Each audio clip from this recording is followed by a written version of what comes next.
In 1882, the entire population of Redemption Hollow, Arizona, simply vanished overnight. 37 families, gone without a trace. When territorial authorities finally investigated, they found something carved into the church's wooden communion table that made them seal all records for over a century. Tonight, we're revealing what they discovered in those underground chambers and why the Sinclair family's version of salvation involved consuming more than just bread and wine. Before we continue with the story of Redemption Hollow and the dark secrets that festered beneath its pious surface, this channel isn't for everyone. Only for those brave enough to confront the darkest chapters of American history that others refuse to tell. If you're one of the few who can handle these forbidden truths, hit that subscribe button and let us know in the comments what state you're listening from. This community is built for true seekers of hidden history, and we want to know where our fellow investigators are located. Now let's descend into the shadows of Arizona territory, where salvation came at a price no soul should ever pay. The story begins not with screams or blood, but with the quiet desperation of faithful people seeking redemption in an unforgiving land. Redemption Hollow wasn't marked on most territorial maps, and for good reason. Nestled between the Superstition Mountains and the Salt River Valley, this settlement of barely 400 souls existed in the kind of isolation that breeds either saints or devils. Founded in 1847 by Ezekiel Sinclair, a self-proclaimed Methodist preacher fleeing some unnamed scandal in Missouri, the town attracted the kind of settlers who had their own reasons for disappearing into the desert. The truth about Ezekiel's Missouri departure would have shocked his Arizona followers had they known the details carefully hidden in burned church records and unmarked graves. Reverend Ezekiel Sinclair had served the Harmony Methodist Church in Independence, Missouri for 70 years before theological differences led to his abrupt resignation. Those differences centered on his interpretation of communion, which had evolved from symbolic remembrance to something far more literal and disturbing. The final incident in Missouri occurred during the harsh winter of 1846, when several members of Ezekiel's congregation went missing during a prolonged blizzard.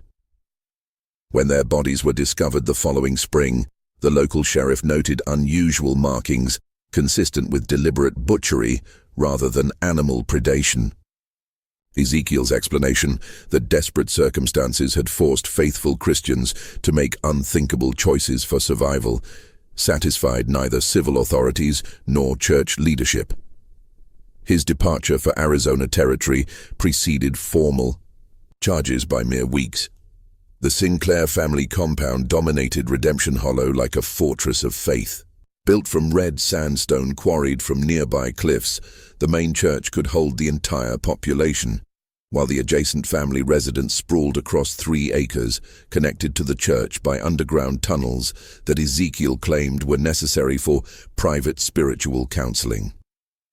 What the townspeople didn't know was that these tunnels led to chambers carved with meticulous care into the desert bedrock, creating a labyrinth designed for purposes that would make Spanish Inquisition dungeons seem merciful. The construction of these underground facilities began during Redemption Hollow's first winter, when Ezekiel convinced his followers that protection from Apache raids required reinforced shelters beneath the church. Working in shifts to maintain secrecy, teams of men excavated tons of rock and sand, creating chambers connected by narrow passages that could be sealed from the inside. The official purpose was community defense. The actual design facilitated imprisonment, torture, and disposal of human remains with industrial efficiency. Ezekiel's wife, Miriam, bore him 7 children, but it was their eldest son, Jeremiah, who inherited both his father's magnetic presence and his hunger for absolute control. Even as a child, Jeremiah displayed an unsettling combination of intelligence and cruelty, organizing elaborate games among the settlement's children that invariably ended with someone being punished for imaginary transgressions. By adolescence, he'd begun assisting his father with special counseling sessions in the underground chambers, showing an intuitive understanding of psychological manipulation that impressed even Ezekiel. By 1855, when Ezekiel died under mysterious circumstances, some said poison, others claimed divine judgment, Jeremiah had already established himself as the settlement's spiritual and temporal leader. At 26, he possessed the kind of dark charisma that could make murder sound like mercy, backed by an organizational mind that transformed his father's sporadic violence into systematic elimination of threats to Sinclair authority. The population of Redemption Hollow consisted primarily of failed prospectors, widowed homesteaders, and religious refugees from various Eastern denominations. They came seeking gold or God, often settling for survival. The Apache raids of the 1850s had left many families broken, desperate for protection that only the Sinclairs seemed capable of providing. What they received instead was subjugation disguised as salvation, enforced through a combination of economic dependence and carefully orchestrated terror. Jeremiah's interpretation of Methodist doctrine bore little resemblance to Wesley's teachings. He preached that sin was a physical contamination that could only be purged through increasingly extreme acts of penance. Minor transgressions required public confession and fasting. More serious sins demanded isolation in the purification chambers beneath the church. But for those guilty of what Jeremiah deemed abominations against the divine order, only complete spiritual cleansing could save their souls, and the souls of the entire community. The town's economy depended entirely on the Sinclair family's mysterious wealth. They owned the general store, the grain mill, and the only well that never ran dry, even during the worst droughts. Jeremiah claimed this prosperity was proof of divine favor, but the source of their capital remained carefully hidden. Property deeds and business records showed a pattern of acquisitions that coincided precisely with the disappearances of previous owners, suggesting that murder had been profitable as well as spiritually satisfying for the Sinclair family. October 13th, 1858, a date that would forever divide Redemption Hollow's history into before and after. Thomas Crawford, a traveling merchant from Tucson, arrived with a wagon full of supplies and questions that should have remained unasked. Crawford had been trading throughout the territory for 15 years, and he possessed the kind of practical skepticism that comes from seeing humanity at its worst. He noticed things others missed, and what he noticed in Redemption Hollow filled him with unease. Crawford's practiced eye immediately detected the subtle signs of a community living under systematic oppression. The settlement seemed prosperous enough, but he observed children who flinched when adults spoke too loudly, women who hurried past the church with downcast eyes, and men whose conversations ceased abruptly whenever strangers approached. Most disturbing were the families he'd traded with the previous year, who were nowhere to be found, their homes occupied by nervous newcomers who claimed the previous residents had moved on to better opportunities. The merchant's first mistake was asking direct questions about these missing families. When he inquired about the Pattersons, who'd purchased significant quantities of farming supplies just 6 months earlier, he was told they'd received urgent word of inheritance opportunities in California and departed immediately. The explanation satisfied most listeners, but Crawford noticed that the Patterson children's belongings remained in their former home, including a beloved doll that no 6-year-old girl would abandon willingly. Crawford's second mistake was expressing skepticism about Jeremiah's increasingly elaborate sermons regarding divine judgment and purification. During his 2-day stay, he attended Sunday service and witnessed the preacher deliver a theological discourse that transformed Christian doctrine into something unrecognizable. Jeremiah spoke of communion as literal consumption of sin, of purification through fire and blade, and of the chosen few who were called to cleanse the world through sacred consumption. The Lord commands us to be fishers of men, Jeremiah proclaimed from his pulpit, his voice carrying the hypnotic cadence that held his congregation spellbound. But fishing requires proper preparation of the catch. The contaminated flesh must be purged of sin before it can nourish the righteous. Those who resist this purification endanger not only their own souls, but the spiritual welfare of our entire community. Crawford's final mistake was discovering the narrow cellar door hidden behind the church's altar during an evening when he'd sought shelter from a sudden sandstorm. The merchant had intended merely to wait out the weather in the church vestibule, but his curiosity was aroused by sounds echoing from beneath the building, sounds that resembled human voices raised in distress rather than prayer. What Crawford found in that underground chamber would haunt his final hours and create the first documented evidence of the Sinclairs' true nature. The room was carved directly from the bedrock, its walls lined with iron shackles and peculiar drainage channels that led to a central depression. The floor bore stains that no amount of scrubbing could remove, and the air reeked of something far worse than death. It carried the stench of deliberate desecration, of human dignity systematically destroyed through ritualized torture. The chamber contained implements that belonged in no Christian facility, restraining devices designed to hold struggling victims, cutting tools arranged with surgical precision, and collection vessels positioned to capture fluids from suspended bodies. Carved into the stone walls were biblical verses, but twisted to justify unspeakable acts. Take, eat, this is my body, and he that eateth my flesh and drinketh my blood dwelleth in me. But it was the wooden table at the chamber's center that revealed the full horror of Redemption Hollow's secret. Carved into its surface were 31 names, each accompanied by a date and a single word: cleansed. The most recent entry, dated just 2 weeks prior, belonged to the Patterson family. All 4 members, including their 6-year-old daughter Sarah, whose doll still sat on her former bedroom windowsill. Crawford's discovery lasted perhaps 10 minutes before Jeremiah's voice echoed through the chamber like thunder from a vengeful God. "Brother Crawford, you seem to have lost your way."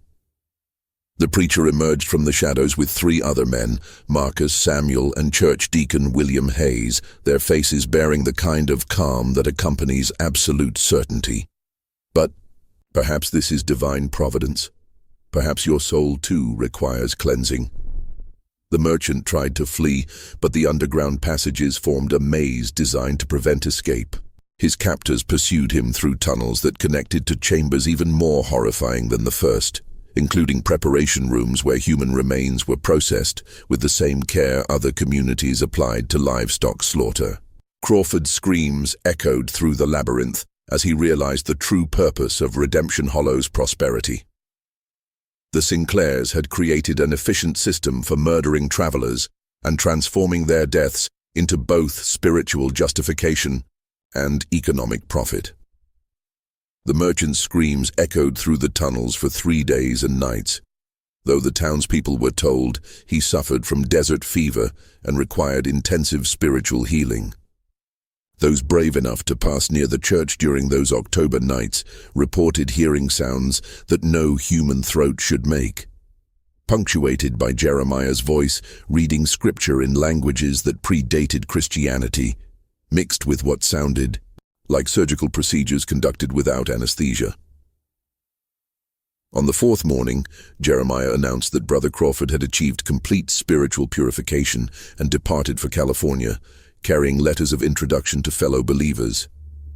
His wagon and horses were seen leaving town just after dawn, driven by a figure bundled against the morning chill. But Sarah Mackenzie, whose insomnia had her watching from her kitchen window, swore the driver's movements seemed wrong somehow. Too stiff, too deliberate, like a marionette controlled by unseen strings. Crawford's departure marked the beginning of a new phase in Redemption Hollow's descent into darkness. What had been occasional disappearances became a monthly ritual, timed with the lunar cycle and justified by increasingly elaborate theological explanations that turned murder into sacrament and cannibalism into communion with the divine. Years following Crawford's spiritual departure saw Redemption Hollow transform from a struggling frontier settlement into something that existed beyond the reach of territorial law or Christian conscience. Jeremiah's power grew with each missing soul, his sermons evolving into mesmerizing displays of theological manipulation that convinced his followers they were participants in divine justice rather than witnesses to systematic murder. The Sinclair family expanded their influence through carefully orchestrated marriages and strategic adoptions. Jeremiah took 3 wives in succession, each meeting mysterious ends after bearing him children who inherited his magnetic presence and moral flexibility. His siblings, Marcus, Ruth, Rebecca, and young Samuel, formed an inner circle of absolute loyalty, each managing different aspects of what outsiders might call a criminal enterprise, but they considered sacred duty. Marcus, the eldest brother at 34, oversaw the trials that determined which settlers required spiritual cleansing. These proceedings took place in the main church during new moon nights, when darkness concealed the participants' faces and muffled their voices. The accused, always newcomers or those who questioned established authority, faced charges, ranging from adultery and theft to the more nebulous crimes of spiritual contamination and divine rebellion. The trials followed a perverse parody of legal procedure that gave legitimacy to predetermined conclusions. Marcus served as prosecutor, presenting evidence that was invariably fabricated but delivered with the conviction of absolute truth. Witnesses testified to sins they claimed to have observed, usually in dreams or visions that revealed the accused's hidden corruption. The jury consisted of church members whose own survival depended on their willingness to condemn others, creating a system where mercy was literally a death sentence for those who showed it. Ruth, now 28 and possessed of an accountant's mind for detail, managed the practical aspects of disappearances. She ensured that missing persons had believable cover stories, that their possessions were redistributed in ways that strengthened community dependence on Sinclair generosity, and that any documentation of their existence was systematically destroyed. Ruth maintained ledgers tracking each cleansing with the same precision other women applied to household budgets, recording not only names and dates but also the practical yield from each victim's property and personal effects. Her records revealed the industrial efficiency of the Sinclair operation. Each disappearance was preceded by weeks of careful observation to determine the victim's social connections, financial resources, and potential for resistance. Families with children were targeted during school periods when the young ones could be easily controlled. Single adults were preferred during winter months when travel explanations seemed most plausible. Even the timing of departures was calculated to coincide with stagecoach schedules and seasonal migration patterns. Rebecca, the youngest daughter at 25, served as the family's spiritual interpreter, crafting theological justifications for increasingly extreme acts. She claimed to receive divine visions that revealed the hidden sins of community members and the specific purification rituals required for their salvation. Her prophecies always seemed to target those who possessed valuable property or posed potential threats to Sinclair authority, but her delivery was so compelling that even skeptics found themselves questioning their doubts. Rebecca's theological innovations transformed cannibalism from desperate survival into sacred communion. She preached that consuming the flesh of the spiritually contaminated allowed the righteous to absorb and neutralize their sins, preventing the spread of corruption throughout the community. This doctrine justified not only murder, but the careful preparation and distribution of human remains as sacred elements in monthly covenant meals that bound the entire settlement in shared guilt. Young Samuel, barely 14 when Crawford disappeared, showed the most disturbing aptitude for the family's dark calling. While his older siblings managed the logistics of murder, Samuel displayed an intuitive understanding of psychological manipulation that allowed him to identify potential victims weeks before formal accusations began.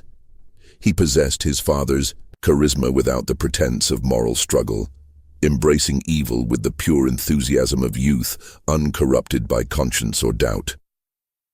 Samuel's specialty was recruiting children into the family's inner circle through a combination of bribery, threats, and careful grooming that normalized violence as divine service. He organized youth activities that included mock trials and punishment ceremonies, teaching the settlement's children to view suffering as necessary purification and to report suspicious behavior among their own families. By 1865, Samuel commanded a network of juvenile informants who provided detailed intelligence about every household in Redemption Hollow.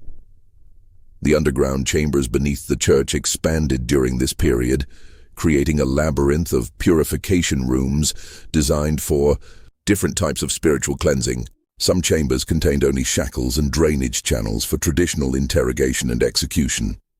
Others held more specialized equipment for extracting confessions or prolonging suffering in the name of thorough soul cleansing. The newest additions included preparation facilities where human remains were processed for consumption, equipped with cutting tables, preservation equipment, and cooking facilities that would have impressed professional butchers. But it was the Covenant chamber that revealed the full extent of Redemption Hollow's corruption. Here, the Sinclairs practiced their most blasphemous innovation: the transformation of murder victims into communion elements for their monthly covenant meals. What began as symbolic cannibalism evolved into literal consumption, justified by twisted interpretations of Christ's sacrifice and the need for complete spiritual unity among the faithful. The monthly covenant meals became elaborate ceremonies that combined religious ritual with community feast. Jeremiah would begin with sermons explaining the theological necessity of consuming sin through the flesh of the contaminated, while Ruth supervised the preparation of sacred elements in the underground kitchens. Rebecca led prayers of gratitude for the souls whose sacrifice enabled the community's purification, and Samuel organized the younger participants to ensure their enthusiastic participation. The territorial authorities received occasional reports about missing persons in the Redemption Hollow area, but these investigations invariably concluded with the same findings. People moved frequently in frontier Arizona, record-keeping was poor, and Apache raids accounted for many disappearances. The Sinclairs' careful documentation of each victim's departure and their generous contributions to territorial officials ensured that deeper inquiries were politely discouraged. By 1870, Redemption Hollow had achieved an equilibrium of terror that satisfied both the Sinclairs' appetites and the community's need for survival. The settlement prospered economically. Its population remained stable through carefully managed recruitment, and its reputation as a model Christian community attracted positive attention from territorial officials who valued any success story in the challenging Arizona frontier. By 1876, Redemption Hollow had achieved a reputation throughout Arizona territory as a model Christian community where crime was unknown and prosperity blessed the righteous. Travelers praised the settlement's hospitality and the Sinclair family's charitable work among struggling pioneers. What they didn't realize was that this paradise had been built on a foundation of carefully concealed bones and sustained by the systematic elimination of anyone who threatened its dark equilibrium. The catalyst for change arrived in the form of Margaret Riley, a 24-year-old schoolteacher from Boston whose Eastern education and independent spirit marked her as dangerous from the moment she stepped off the stagecoach. Margaret had come west following her fiancé's death in Dazitadu, a mining accident, seeking to rebuild her life through service to frontier children. Her references were impeccable, her demeanor modest and devout, and her savings sufficient to make her self-sufficient. qualities that made her both valuable and threatening to the Sinclair hierarchy. Jeremiah, now 53 and bearing the bloated confidence of a man who'd never faced consequences for his actions, initially viewed Margaret as an opportunity rather than a threat. Her Eastern refinement and educational credentials would enhance Redemption Hollow's reputation, while her obvious vulnerability as a single woman in dangerous territory would ensure her dependence on his protection. What he failed to recognize was the steel beneath her proper Victorian exterior and the analytical mind hidden behind her gentle demeanor. Margaret's first weeks in Redemption Hollow passed without incident. She established her school in the church's upper room, taught reading and arithmetic to 37 children, and attended Sunday services with appropriate reverence. But her training in rational inquiry and her natural empathy for suffering made her notice discrepancies that long-time residents had learned to ignore. The children spoke of missing playmates with a matter-of-fact acceptance that chilled her. When she asked about the Morrison boy, who'd apparently vanished the previous spring, her students explained that he'd been called home to Jesus during a special purification ceremony. Similar explanations accounted for the absence of other children, always following some period of behavioral problems or family difficulties. More disturbing were the subtle signs of malnutrition and psychological trauma among her students. Despite Redemption Hollow's apparent prosperity, many children bore the hollow-eyed look of chronic hunger. They flinched at sudden movements, spoke in whispers even during recreational activities, and displayed an unnatural fear of authority figures. Several bore poorly healed injuries that suggested systematic abuse disguised as religious discipline. Margaret's methodical mind began cataloging these observations in a private journal, initially intending to document the challenges of frontier education for potential publication. But as patterns emerged, her academic exercise transformed into criminal investigation. The monthly covenant meals that followed each new moon. The families that vanished completely, leaving behind only explanations of urgent departures. The underground chambers that children mentioned in frightened whispers before being silenced by older siblings. Her first direct confrontation with the settlement's true nature came during her third month in Redemption Hollow, when the Hendricks family disappeared overnight. John Hendricks had questioned Jeremiah's interpretation of Scripture during a Sunday service, suggesting that Christ's message emphasized forgiveness rather than punishment. The theological debate continued after service, with Hendricks citing chapter and verse to support his position, while Jeremiah's responses grew increasingly heated. 3 days later, neighbors found the Hendricks homestead abandoned, with signs of hasty departure but no indication of their destination. Jeremiah announced that the family had received urgent word of inheritance opportunities in California and departed immediately to avoid losing their claim. Their property, naturally, would be held in trust by the church until their return. Margaret knew the Hendricks family personally. She taught their 3 children and had taken Sunday dinner with them just days before their departure. She also knew that John Hendricks had recently broken his leg in a farming accident and could barely walk, let alone undertake a journey to California. When she expressed these concerns to other community members, she was met with nervous silence or gentle suggestions that Eastern ladies sometimes misunderstood frontier realities. Margaret's investigation might have ended with cautious speculation, if not for the discovery that transformed her from curious observer to desperate fugitive. While organizing her classroom after a particularly difficult day with increasingly frightened students, she knocked over a loose floorboard that revealed a child-sized hiding space beneath. Inside, wrapped in oilcloth and hidden with the desperate care of someone expecting death, was a journal belonging to 12-year-old Billy Morrison, the boy whose disappearance her students had explained with such disturbing acceptance. Billy's journal chronicled his growing awareness of Redemption Hollow's true nature with the brutal honesty that only children possess. He'd witnessed his father's trial through a crack in the church floor, watching as Marcus Sinclair read charges of adultery based on evidence that Billy knew was fabricated. He'd seen his mother dragged to the purification chambers and heard her screams for 3 nights before the sounds stopped forever. Most horrifically, he'd watched through his bedroom window as figures moved between the church and cemetery in the dark hours before dawn, carrying bundles that were too large to be supplies and too carefully handled to be anything but human remains. The journal's final entries described Billy's growing realization that his own turn was approaching. Jeremiah had begun asking pointed questions about his spiritual development and his willingness to honor his parents' sacrifice through total obedience. Other children had reported Billy's reluctance to participate in certain church activities, marking him as potentially contaminated by his parents' sins. His last entry, dated the night before his disappearance, contained a desperate plea. "If someone finds this, know that we didn't leave. We were taken. And if you're smart, you'll run before they take you too."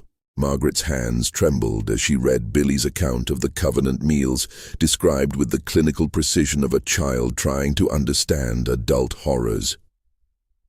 The monthly gatherings weren't metaphorical communion, but literal consumption of previous victims, justified by sermons that transformed cannibalism into sacred ritual.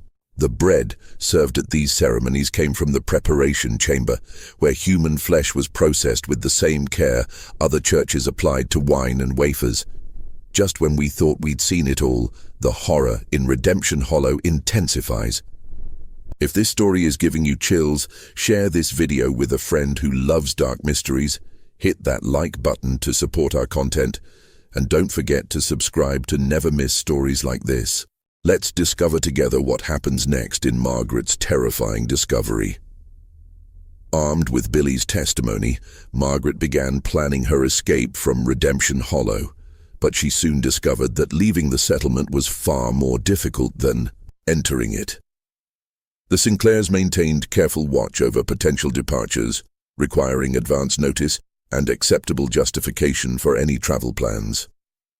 Those who attempted to leave without permission were invariably brought back for community consultation about their spiritual welfare. Margaret's situation became more precarious when Ruth Sinclair approached her with an invitation to join the inner circle of church ladies who assisted with special ceremonies. The invitation was presented as an honor, but Margaret recognized it as a test.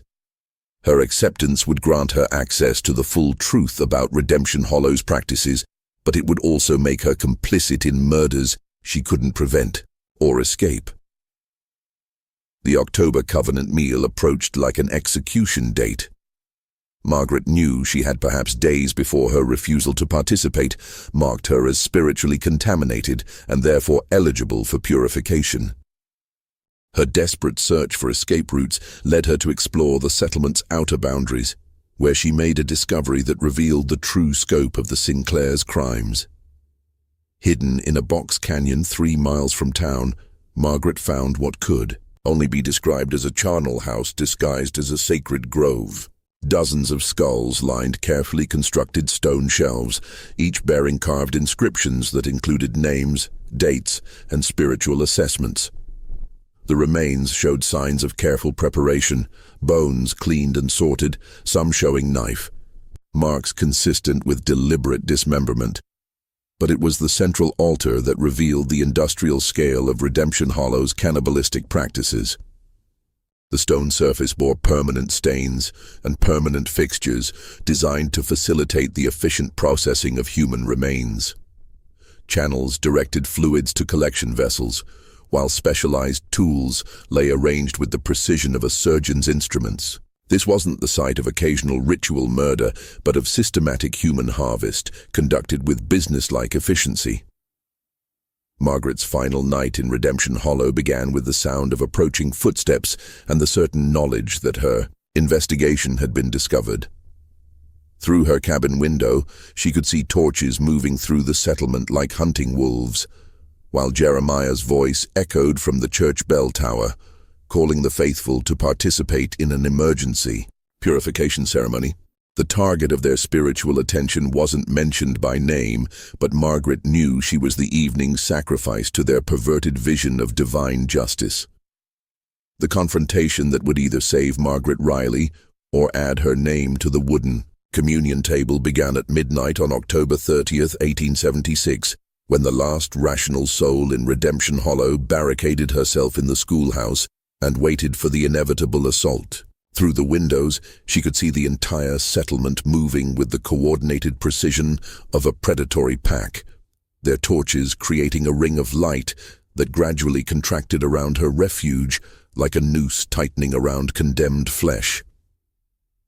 Jeremiah's voice boomed across the settlement, no longer bothering with the pretense of reasonable discourse.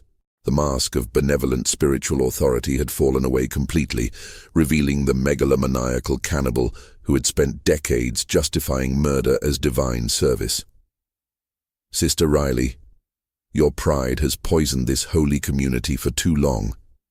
But our merciful God offers redemption even to the most corrupted souls.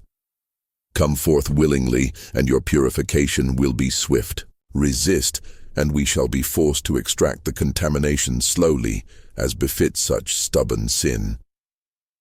Margaret had used her final hours of freedom to document everything she'd learned about the Sinclair family's crimes, creating multiple copies of Billy Morrison's journal and her own observations.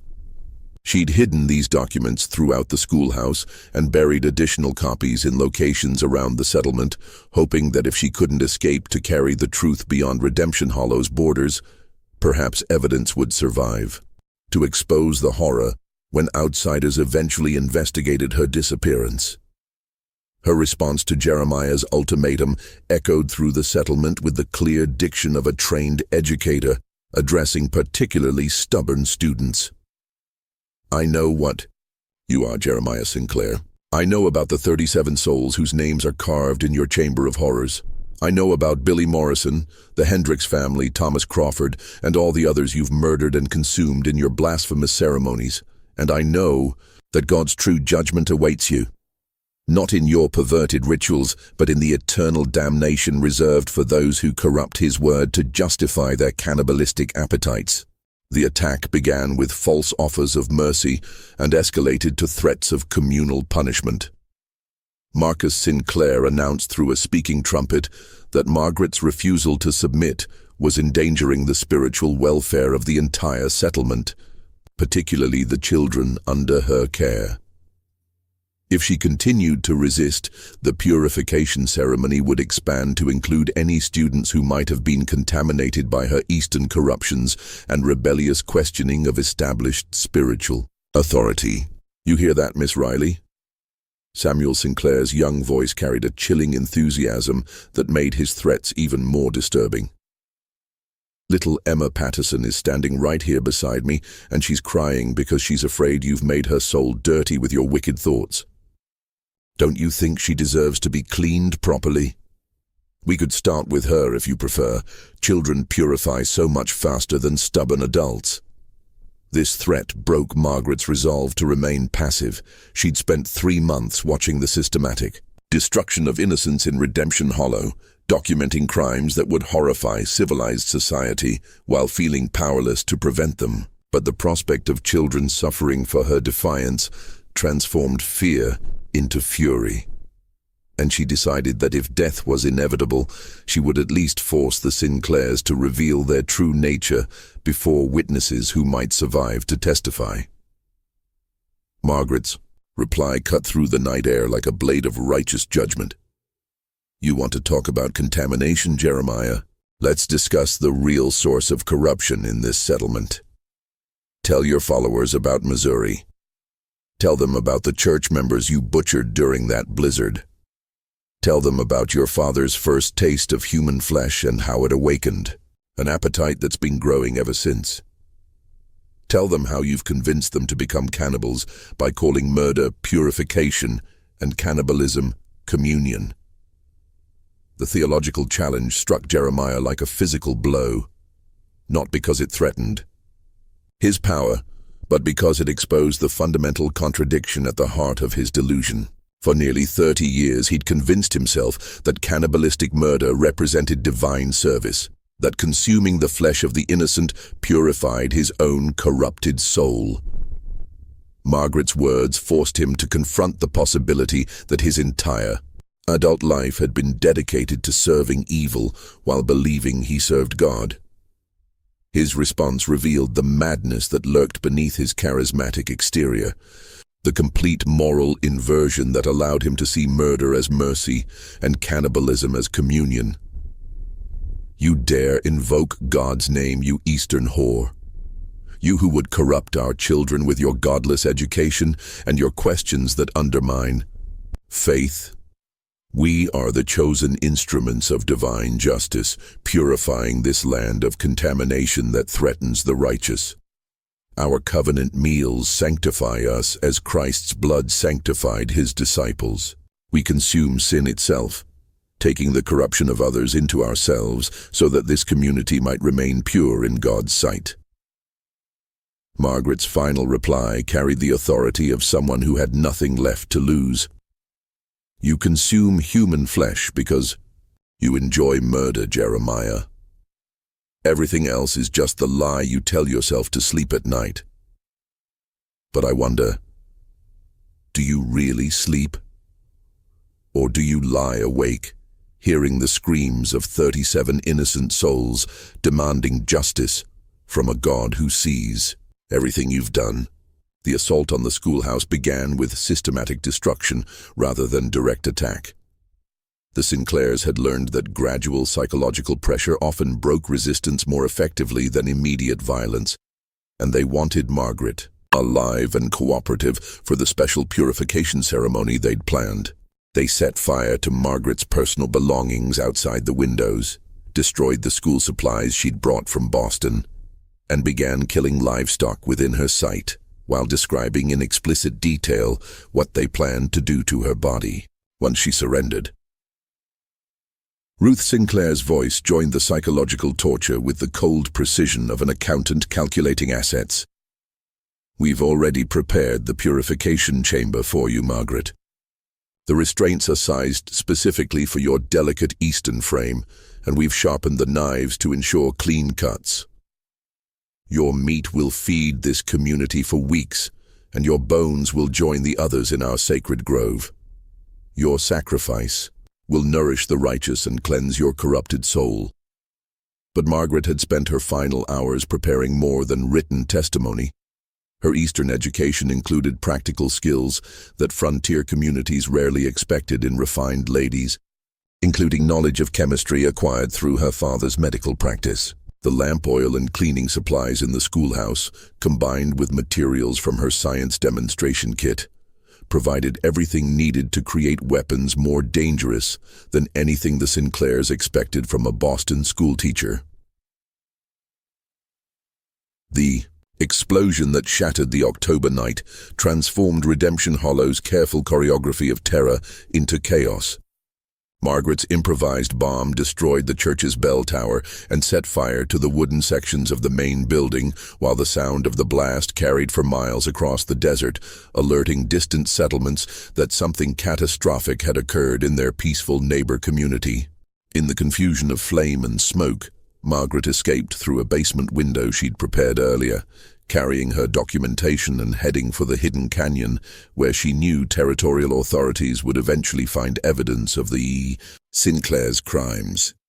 The gunshot that caught her in the shoulder came from Samuel Sinclair, who'd anticipated her escape route with the intuitive cunning that made him the most dangerous member of his family. But the wound wasn't enough to stop her desperate flight toward the evidence cache that would expose Redemption Hollow's secrets to the outside world. The territorial marshal who arrived 3 days later found Redemption Hollow in a state of organized abandonment rather than destroyed chaos. Marshal William Hayes, no relation to the settlement's deacon of the same name, had been summoned by reports of explosions and fires visible from neighboring communities. But what he discovered challenged his 20 years of experience in territorial law enforcement. Most of the settlement's buildings remained intact, but the population had vanished as completely as the families the Sinclairs had systematically murdered over 3 decades. Only Margaret Riley remained, found unconscious near the schoolhouse, with severe burns and a bullet wound that had barely missed her heart. Her survival was miraculous, but her testimony was initially dismissed as delirium brought on by trauma and blood loss. The story she told of systematic cannibalism disguised as religious ceremony, of underground chambers designed for torture and murder, of an entire community complicit in decades of ritualized consumption of human flesh, seemed too horrific for rational consideration. But Margaret's detailed documentation, hidden throughout the settlement and in the canyon charnel house, provided physical evidence that corroborated her account with disturbing precision. The underground chambers contained not only torture equipment and murder weapons, but also meticulous records documenting 37 confirmed killings over a span of 18 years. The Sinclairs had maintained ledgers tracking each victim's spiritual contamination, purification requirements, and ultimate disposition with the cold precision of a slaughterhouse accounting system.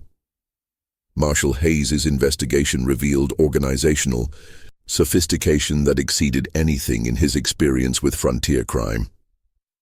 The Sinclairs had maintained detailed correspondence with other isolated religious communities throughout the Western Territories, suggesting that Redemption Hollow might not have been unique in its practices. Letters found in Jeremiah's study referenced purification techniques and covenant meal preparations in language that suggested similar activities in remote settlements across Arizona, New Mexico, and Southern California. The charnel house, beyond the settlement, yielded physical evidence that left no room for skepticism about Margaret's account. Forensic examination of the remains revealed systematic dismemberment, consistent with preparation for consumption, while chemical analysis of stains on the altar confirmed the presence of human blood and tissue from multiple individuals. Most disturbing were the careful inscriptions on each skull, revealing that the Sinclairs had assigned spiritual grades to their victims based on the quality of their flesh and the completeness of their purification. Dr. Charles Morrison, the territorial physician who examined the remains, wrote in his official report, "The level of anatomical knowledge displayed in the preparation of these remains suggests medical training or extensive practice in human dissection. The cuts are precise, the bone separation clean, and the preservation methods indicate familiarity with techniques used in both medical schools and commercial meat processing. This was not the work of deranged amateurs, but of individuals who had perfected their methods through years of systematic practice."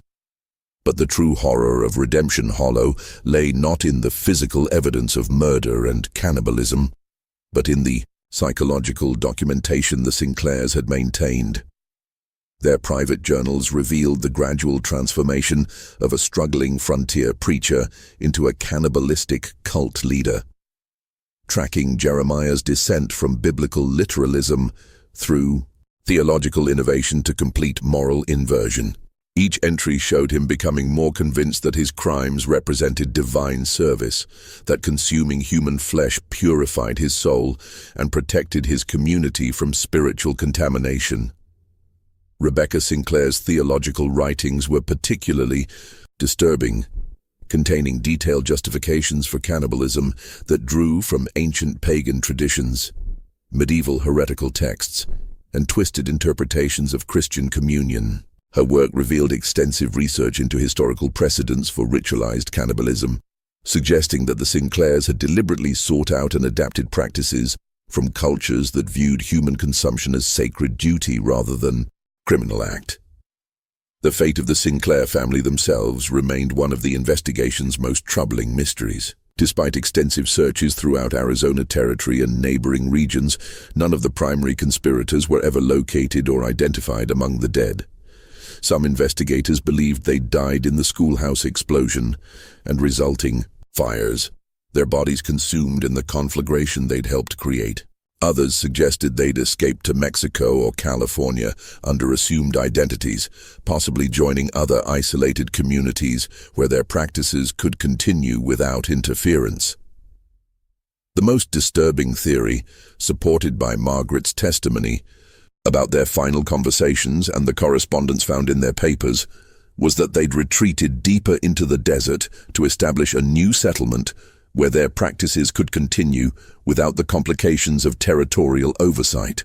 Several reports from Apache scouts described abandoned mining camps that showed signs of recent occupation and disturbing modifications to existing structures, including underground chambers similar to those found in Redemption Hollow. Marshall Hayes tracked these leads for months, but the vastness of the territory and the Sinclairs' apparent skill at concealment made capture impossible. His final report concluded, "The Sinclair family has demonstrated an ability to establish and maintain a criminal enterprise of unprecedented sophistication and horror. Their escape suggests advanced planning and resources that exceed typical frontier capabilities. All territorial authorities should be alert for similar patterns of settlement establishment, community isolation, and suspicious disappearances that might indicate the re-establishment of their practices elsewhere." Margaret Riley survived her injuries, but never fully recovered from her experiences in Redemption Hollow. The physical wounds healed within months, but the psychological trauma of witnessing systematic cannibalism disguised as religious worship haunted her for the remainder of her life. She returned to Boston, where she spent decades working with charitable organizations dedicated to protecting children from religious abuse and helping law enforcement agencies recognize the warning signs of cultic manipulation. Her detailed account of the Sinclair family's crimes became a confidential document within territorial and later federal law enforcement, cited in training materials about cult behavior and used to identify similar patterns in other isolated communities. The case file remained classified for over 50 years, released only after researchers studying religious extremism in the American West petitioned for access to historical documents that might help understand the psychological mechanisms that enable systematic atrocity within religious communities. The settlement of Redemption Hollow was officially disbanded, its buildings left to decay in the desert heat, while its land was declared unsuitable for development. Local Apache tribes, who had always avoided the area claiming it was haunted by angry spirits, continued to warn travelers away from the abandoned buildings. Their oral traditions, passed down through generations, spoke of white settlers who had offended the natural order by consuming their own kind and whose corruption lingered in the very soil. Several attempts were made over the following decades to resettle the area, but none succeeded for more than a few months. Families reported persistent nightmares, children refused to sleep alone, and livestock exhibited unusual behavior that suggested ongoing environmental contamination. By 1890, even the most desperate homesteaders avoided the region, and territorial maps began omitting Redemption Hollow from official surveys. This mystery shows us how isolation and absolute power can transform faith into fanaticism and sanctuary into slaughterhouse. The Sinclair family's crimes weren't the result of sudden madness, but of gradual moral corruption, justified by increasingly twisted interpretations of divine will. Their ability to maintain their practices for decades while presenting a facade of Christian respectability demonstrates the dangerous potential of religious authority when combined with geographical isolation and community dependence. What do you think of this story? Do you believe everything was revealed, or do you think there are still secrets buried in the Arizona desert? Leave your comment below. If you enjoyed this tale and want more horror stories like this, subscribe, hit the notification bell, and share with someone who loves mysteries. See you in the next video. Modern investigators have occasionally attempted to locate the ruins of Redemption Hollow, drawn by Margaret Riley's detailed geographical descriptions and the prospect of uncovering additional evidence about the Sinclair crimes. But the desert has a way of reclaiming abandoned places, and shifting sands have buried most traces of the settlement beneath decades of accumulated silence. Perhaps it's better that way. Some secrets are too dangerous to disturb, and some hungers are too terrible to risk awakening again.